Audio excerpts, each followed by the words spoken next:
Across live to our contributing editor Vuyo Mvoko, who is outside Cosatu House. Vuyo, what's the latest from Cosatu House?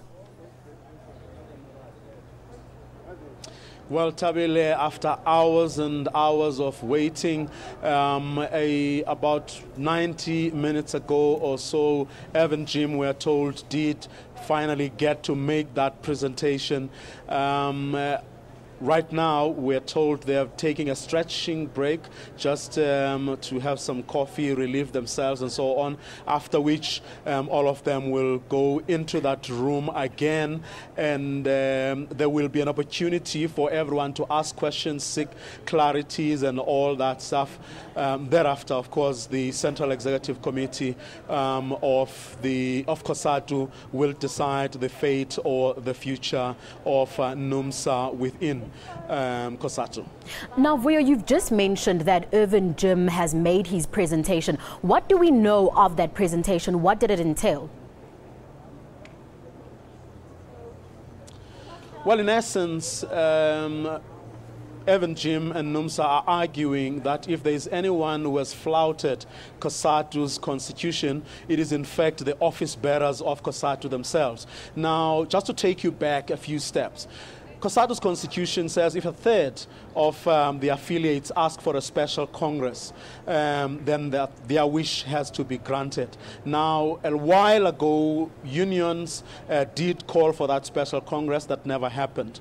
Now, in terms of the presentation that Mr. Jim has actually given, he is saying the reason that Cosatu fears going into a special congress, these leaders know that if they were to have that special Congress will never agree with them on the expulsion of Numsa and a whole host of other things. And the reason that the Central Executive Committee is hell-bent on getting this hearing that is currently underway, where Numsa has to tell them why they shouldn't be expelled, the reason is precisely because the executive fears having that special congress, because if they were to hold that special congress, then the views of Numsa will in fact prevail. But right now, given the numbers that you find in the Central Executive Committee, there is only one way that this matter can go,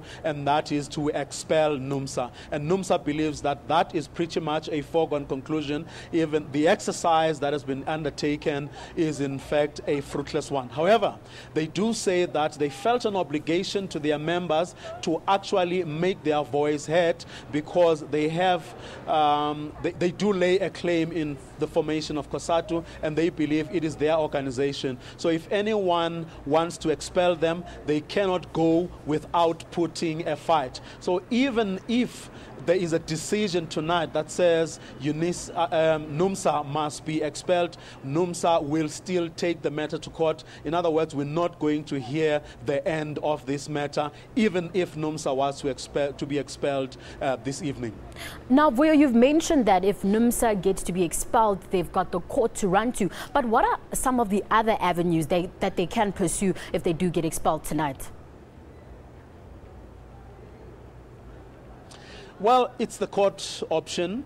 And then, of course, if they do succeed, theoretically, that is, if they were to succeed in court, then that obviously boosts their chances of galvanizing other members, getting more people to buy into their story, but also, of course, the possibility of then that special Congress actually happening. And if that was to happen, then I'm afraid those who want Numsa out of Cosatu will be on thin ice. Things will turn will turn around and actually boost the chances of Numsa getting its way. But as things stand, it's a bit of a dicey situation.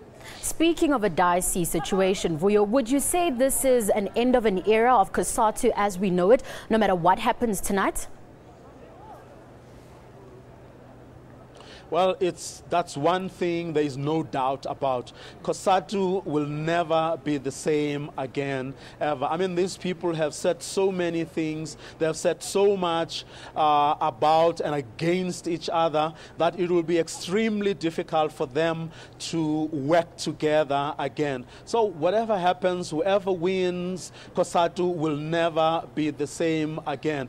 But I guess it's a lesson that Cosatu leaders will hopefully learn, that certain things are best left, in fact, should be dealt with in different ways than the manner in which they have actually approached this issue. Well, some people would say not surprising, because a lot is at stake. Because remember, when all has been said and done, this is what we are seeing today, and what we've been seeing over the past few weeks and months have actually very little to do with Cosatu itself and the allegations that they keep leveling against each other.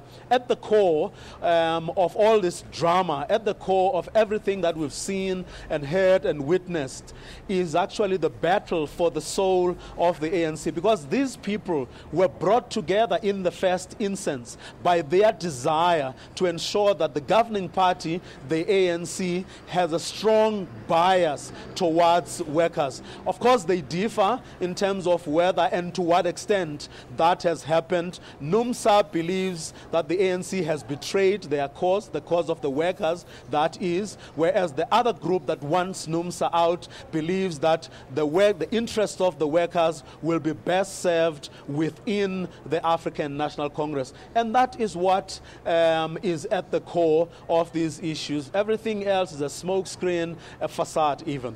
Thank you so much for your time, Vuyo.